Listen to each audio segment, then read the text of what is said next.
Hello students, last class में अपने cell theory के बारे में स्टडी किया था। उस क्लास को आगे कंटिन्यू करते हैं। तो कुछ इम्पोर्टेंट्स पॉइंट है सेल के बारे में, उनको देखेंगे। ओके, तो कुछ पॉइंट सबसे पहला पॉइंट है कि स्मॉलेस्ट सेल जो है वो माइकोप्लाज्मा लेड-लेवाई है। माइकोप्लाज्मा लेड-लेवाई ये स्मॉलेस्ट सेल है, सबसे छोटी सेल है कि जिसका साइज जो है 0.1 से लेकर 0.3 माइक्रोमीटर तक होता है। बहुत कम साइज है इसका। ठीक है, तो इसको जो है पहले PPLO कहा जाता था, प्लूरोनिमोनिया लाइक ऑर्गेनिज्म। ये इसका पहले नाम दिया गया था जब इसको डिस्कवर किया था। बाद में पता चला कि ये माइकोप्लाज्मा है। ठीक है, तो अगर PPLO आंसर दिया तो भी इसका आंसर आ जाएगा ये स्मॉलेस्ट सेल है या फिर माइकोप्लाज्मा लेड-लेवाई। नॉर्मल सेल का साइज देखें तो नॉर्मल सेल का साइज 0.5 माइक्रो से लेकर के 0.5 माइक्रो से लेकर के 20 माइक्रोमीटर तक होता है। ये नॉर्मल सेल का साइज है। उसके बाद देखें तो लार्जेस्ट यूकैरियोटिक सेल, ये प्रोकैरियोटिक सेल है। माइकोप्लाज्मा में ये प्रोकैरियोट्स होती हैं। लार्जेस्ट यूकैरियोटिक सेल जो है ऑस्ट्रिच एग है। ऑस्ट्रिच का जो एग होता है, अनफर्टिलाइज्ड एग होता है, वो लार्जेस्ट जो यूकैरियोटिक सेल है। इसका साइज देखेंगे, इसका डायमीटर, ये भी डायमीटर है, डायमीटर 170 से लेकर के 155 जो है माइक्रोमीटर तक होता है। इंटू होता है। ठीक है, लेंथ और विड्थ। लॉन्गेस्ट एनिमल सेल की बात करें तो लॉन्गेस्ट एनिमल सेल होती है, सबसे लंबी एनिमल सेल होती है वो नर्व सेल्स होती है। जो मस्तिष्क के अंदर नर्व सेल्स होती हैं वो लॉन्गेस्ट एनिमल सेल्स होती है। ठीक है, लॉन्गेस्ट अलग होती है, लार्जेस्ट अलग होती है। तो इसकी जो साइज है वो 3 से लेकर के 3.5 फीट तक हो सकती है, लॉन्गेस्ट जो एनिमल सेल है। और लॉन्गेस्ट प्लांट सेल की बात करें तो लॉन्गेस्ट प्लांट सेल जो है वो रेमीफाइबर्स है। रेमीफाइबर्स जो कि ये लॉन्गेस्ट प्लांट सेल हैं और ये किसमें मिलते हैं? ये रेमीफाइबर बोहेमेरिया नीविया प्लांट है। इस बोहेमेरिया नीविया प्लांट से जो फाइबर मिलते हैं उनको रेमीफाइबर कहते हैं। और ये लॉन्गेस्ट प्लांट सेल है, इसकी जो साइज है वो 55 सेंटीमीटर तक हो सकती है। ओके, इसके बाद बात करें ह्यूमन की आरबीसी की। ह्यूमन की जो आरबीसी है उसकी साइज 7 माइक्रोमीटर तक होती है। ठीक है, तो ये कुछ इंपॉर्टेंट पॉइंट है जो सेल के रिलेटेड जो क्वेश्चन पूछे गए। इसके बाद आगे हम पढ़ रहे हैं सेल के बारे में और डिटेल।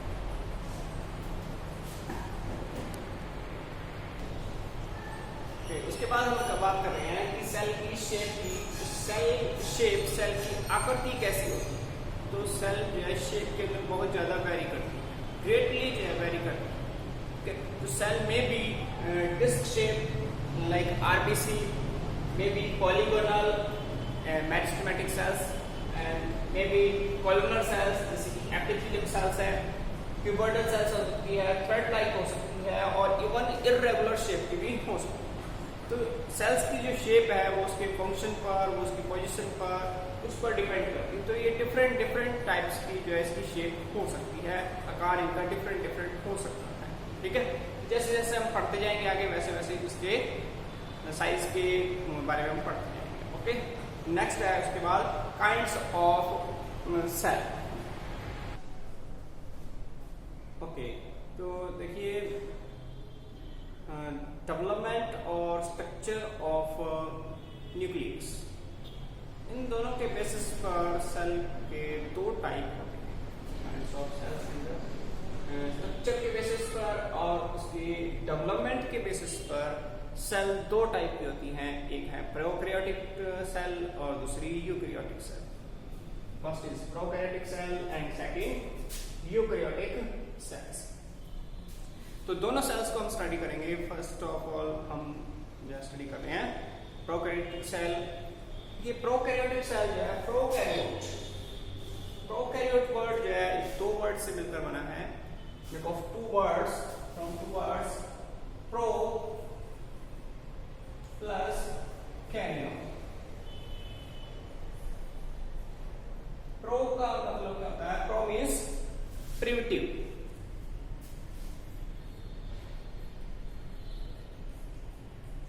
यानी आदिम प्रकार का, पुराने प्रकार का।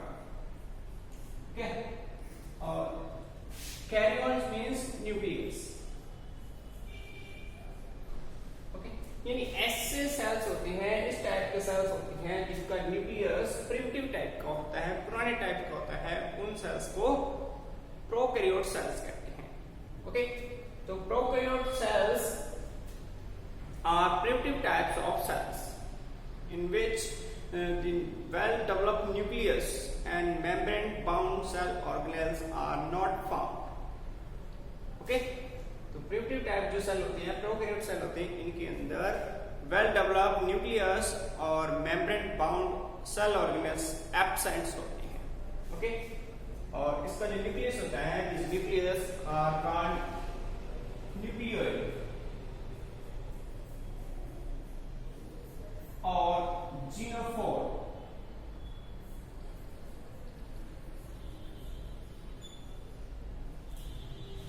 प्रोकैरियोट्स के अंदर जो न्यूक्लियस होता है उसको जीनोफोर कहते हैं, या उसको न्यूक्लियोइड कहते हैं, या उसको फॉल्स न्यूक्लियस कहते हैं। वेल डेवलप्ड जो है न्यूक्लियस नहीं होता है, सुसंगठित केंद्र के अंदर नहीं पाया जाता है। अगर एग्जांपल देखें प्रोकैरियोट सेल्स के, तो प्रोकैरियोट के अंदर एग्जांपल है माइकोप्लाज्मा। माइकोप्लाज्मा इसका एग्जांपल है, बैक्टीरिया इसका एग्जांपल है, ठीक है। इसके अलावा बीजीए,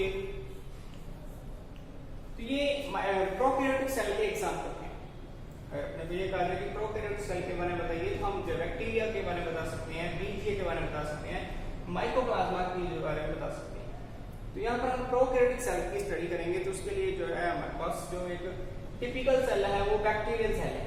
तो ये हमने बैक्टीरियल सेल का डायग्राम बनाया हुआ है। बैक्टीरियल सेल एक प्रोकैरियोटिक सेल है, टिपिकल प्रोकैरियोटिक सेल है, तो इसकी हम स्टडी करेंगे, यानी प्रोकैरियोटिक स्टडी, बैक्टीरियल स्टडी, ठीक है।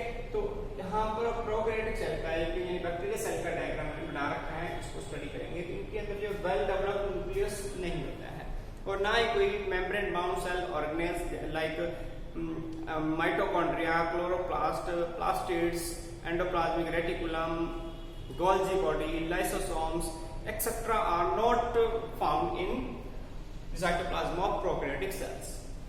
प्रोकैरियोटिक सेल्स के जो साइटोप्लाज्म होता है उसके अंदर इस टाइप के कोई सेल ऑर्गेनेल्स नहीं होते जो कि मेम्ब्रेन से बाउंड होते हैं, जैसे माइटोकॉन्ड्रिया है, हरित लवक है, अंतःप्रादवी जालिका है, गोल्जी का है, तो ये सारे सेल ऑर्गेनेल्स इसके अंदर नहीं होते।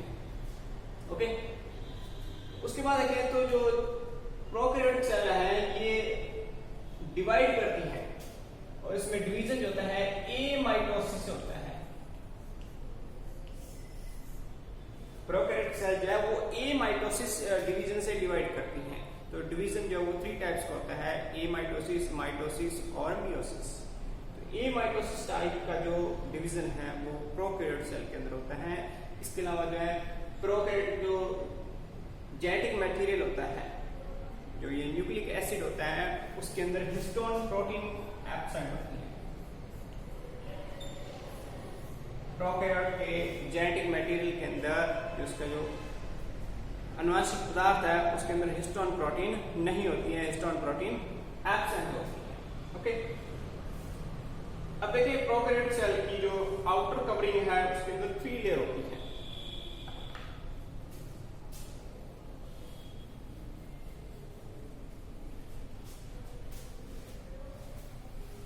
प्रोकैरियोटिक सेल की जो आउटर कवरिंग है उसके अंदर 3 लेयर होती हैं। फर्स्ट होती है outer layer, second cell wall, and third cell membrane। इसमें 3 layers प्रेजेंट होती हैं। Outer layer is made up of ग्लाइकोकाइल्स।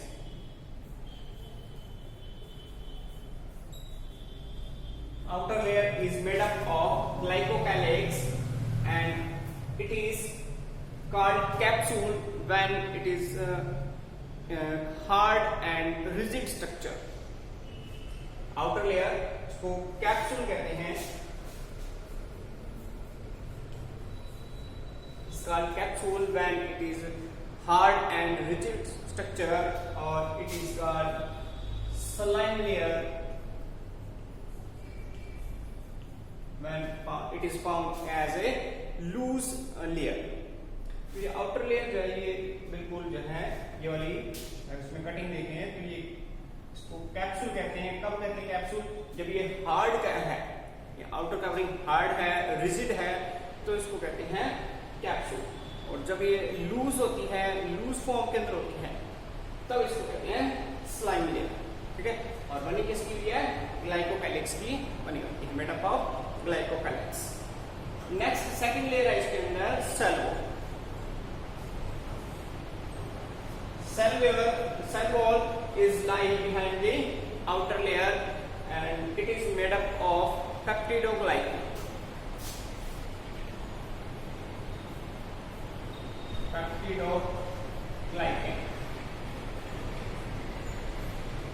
Bacterial cell wall peptidoglycan की बनी होती है। पेप्टिडोग्लाइकेन एक बहुत ही जो है हार्ड मटेरियल होता है, इस पर जो एडवर्स कंडीशन है उसका इफेक्ट बहुत कम होता है। ठीक है, इसलिए ये जो है बैक्टीरिया को प्रोटेक्ट करती है, उसको अनफेवरेबल कंडीशन से प्रोटेक्ट करती है। तो cell wall is made up of peptidoglycan and इसके साथ में कुछ अमीनो एसिड्स होते हैं, जैसे म्यूरामिक एसिड है। ठीक है, तो एसिड इसके अंदर प्रेजेंट होते हैं, जिससे बहुत ज्यादा हार्ड और स्ट्रॉन्ग होता है। Third layer is cell membrane. Third layer जो होती है वो सेल मेम्ब्रेन होती है, जो कि प्रोटीन की और लिपिड्स और ओलिगोसैकेराइड्स की बनी होती है। प्रोटीन, लिपिड और ओलिगोसैकेराइड।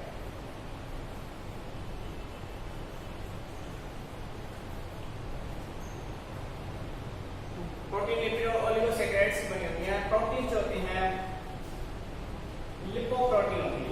ठीक है, लिपिड फास्फोलिपिड होते हैं।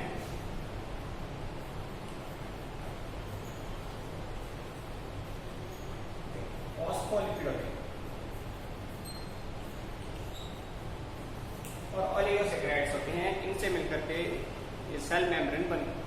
ठीक है, जो कि सेमी परमिएबल होती है, सिलेक्टिवली परमिएबल होती है। कुछ जो है इसमें सब्सटेंस होती है उसको पार जाने देती है, कुछ को नहीं जाने देती है। तो ये इसमें 3 लेयर्स होती हैं, आउटर लेयर्स होती हैं जो कि इसको कवरिंग करती है। जो सेल मेम्ब्रेन्स होती हैं इसके साइटोप्लाज्म के अंदर एक फोल्डेड होकर के 3 लेयर जो है स्ट्रक्चर का फॉर्मेशन करती हैं, उस स्ट्रक्चर को कहते हैं मीजोसोम्स।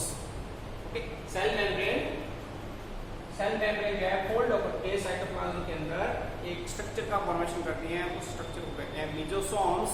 और mesosomes act as a respiratory organ. Respiration के अंदर हेल्प करता है मीजोसोम्स।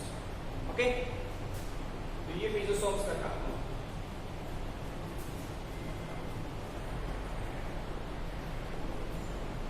तो ये रेस्पिरेशन के अंदर हेल्प करती हैं। इसके अलावा जो है ये इसकी जो सेल मेम्ब्रेन है ये फोटोसिंथेसिस के अंदर, लिपोसिंथेसिस के अंदर और मेटाबॉलिक एक्टिविटी उनके अंदर भी हेल्प करती है। ठीक है, उसके बाद देखें तो इसमें कुछ जो है ऑटोट्रॉप्स होते हैं। ऑटोट्रॉप्स बैक्टीरिया होते हैं, उनमें कुछ पिगमेंट्स प्रेजेंट होते हैं। Pigments are found in autotrophs bacterias in lamellae instead of plastids. इसमें प्लास्टिड एब्सेंट है क्योंकि इस मेम्ब्रेन बाउंड ऑर्गन्स इसमें नहीं होते। ठीक है, उनके प्लेस पर इसमें लेमली प्रेजेंट होती हैं। लेमली के ऊपर कुछ पिगमेंट्स प्रेजेंट होते हैं जो कि फोटोसिंथेसिस प्रोसेस को जो है कैरी ऑन करते हैं, परफॉर्म करते हैं। फोटोसिंथेसिस प्रोसेस जो वो परफॉर्म करते हैं। इसके अलावा नाइट्रोजन फिक्सेशन प्रोसेस को भी परफॉर्म करते हैं, उसमें हेल्प करते हैं। ठीक है, in the cytoplasm of bacterial cell many types of granule are found। जो बैक्टीरिया का साइटोप्लाज्म है उसमें कई टाइप्स के ग्रेन्यूल्स पाए जाते हैं, फाउंड होते हैं, जैसे कि साइनोफाइसिन ग्रेन्यूल्स हैं, ग्लाइकोजन ग्रेन्यूल्स हैं, फॉस्फेट ग्रेन्यूल्स हैं, सल्फर ग्रेन्यूल्स हैं, पॉलीहाइड्रोक्सी ब्यूटाइरेट ग्रेन्यूल्स हैं। तो ये बहुत टाइप के ग्रेन्यूल्स होते हैं। इसके अलावा कार्बोक्सिसोम्स है, गैस ग्रेन्यूल्स है, ये सारी चीजें जो है इसके साइटोप्लाज्म के अंदर डिस्ट्रीब्यूटेड रहती हैं। ठीक है, तो ये सारी जो है मिलकर के इसका साइटोप्लाज्म बनाती हैं। इसके अलावा जो इसमें देखिए एक एक्स्ट्रा क्रोमोसोमल डीएनए होता है।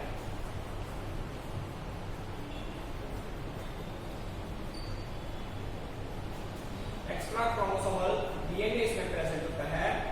एक्स्ट्रा क्रोमोसोमल डीएनए इसको क्या कहते हैं? प्लाज्मिड कहते हैं। प्लाज्मिड होता है इसके अंदर, एक्स्ट्रा क्रोमोसोमल डीएनए होता है, सर्कुलर फॉर्म के अंदर होता है, सर्कुलर डीएनए प्रेजेंट होता है, नेकेड होता है। इस पर कोई भी वाइटलिटी की जीन प्रेजेंट नहीं होती है, यानी ये बैक्टीरिया के जिंदा रहने के लिए जरूरी नहीं होता है। इसको कहते हैं प्लाज्मिड। इस पर कुछ एक्स्ट्रा जीन प्रेजेंट होती हैं, जैसे कॉल जीन होती है, अलग अलग इसके टाइप होते हैं, जैसे कॉल प्लाज्मिड है, आर प्लाज्मिड है, ठीक है। तो उस पर अलग अलग जीन प्रेजेंट होती हैं और वो जीन इसमें फंक्शन को परफॉर्म करती हैं। जैसे आर प्लाज्मिड है तो उसमें रेजिस्टेंस प्लाज्मिड होता है, उसमें कुछ एंटीबायोटिक्स से जो है ये बैक्टीरिया सेल रेजिस्टेंस हो जाती है। इसी टाइप से इसमें जो है अगर कोल प्लाज्मिड प्रेजेंट है तो ये कोलचिसिन से रेजिस्टेंस हो जाता है, कोलचिसिन का कोई भी इसके ऊपर इफेक्ट नहीं पड़ता है, ठीक है। इसके अलावा जो है प्लाज्मिड बैक्टीरियल सेल है, बैक्टीरियल सेल की सरफेस के ऊपर जो है कुछ हेयर के समान जो है हेयर लाइक स्ट्रक्चर प्रेजेंट होती है, जिनको क्या कहते हैं? पिल्लाई कहते हैं, ठीक है। इनको पिल्लाई कहते हैं और ये पिल्लाई जो है किसी भी होस्ट की सरफेस पर अटैच होने के लिए अंदर हेल्प करती है, ठीक है।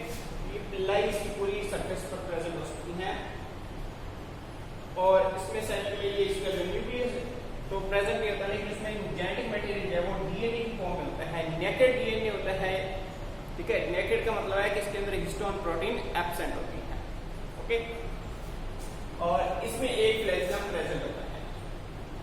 तो फ्लैजेलम एक भी हो सकता है, एक से ज्यादा भी हो सकता है और एब्सेंट भी हो सकती है। तो इस पे इसका क्लासिफिकेशन किया है ए ट्राइकस, मोनोट्राइकस, बाइट्राइकस या एम्फीट्राइकस या पॉलीट्राइकस, इस टाइप से इसका क्लासिफिकेशन दिया गया है। तो इसमें एक फ्लैजेलम भी प्रेजेंट होता है जो इसको मूवमेंट के अंदर हेल्प करता है, ठीक है। तो ये प्रोकैरियोटिक सेल है, प्रोकैरियोटिक सेल के बारे में। इसके अलावा इसके जो साइटोप्लाज्म होता है, साइटोप्लाज्म के अंदर राइबोसोम्स प्रेजेंट है, ठीक है। ये राइबोसोम्स प्रेजेंट है। राइबोसोम्स जो है ये मेम्ब्रेन लेस ऑर्गेनेल्स होते हैं, इसलिए इसके अंदर भी प्रेजेंट होते हैं। लेकिन ये जो इसमें राइबोसोम्स प्रेजेंट होते हैं, ribosomes are found in prokaryotic cells are 70S type. ये 70S टाइप के होते हैं, यूकेरियोट्स के जो है वो 80S और 70S दोनों टाइप के प्रेजेंट होते हैं। 80S के साइटोप्लाज्म के अंदर होते हैं और 70S के जो है माइटोकॉन्ड्रिया में और क्लोरोप्लास्ट के अंदर प्रेजेंट होते हैं, ओके। तो ये स्ट्रक्चर है इसकी प्रोकैरियोटिक सेल की, ओके, अंडरस्टैंड।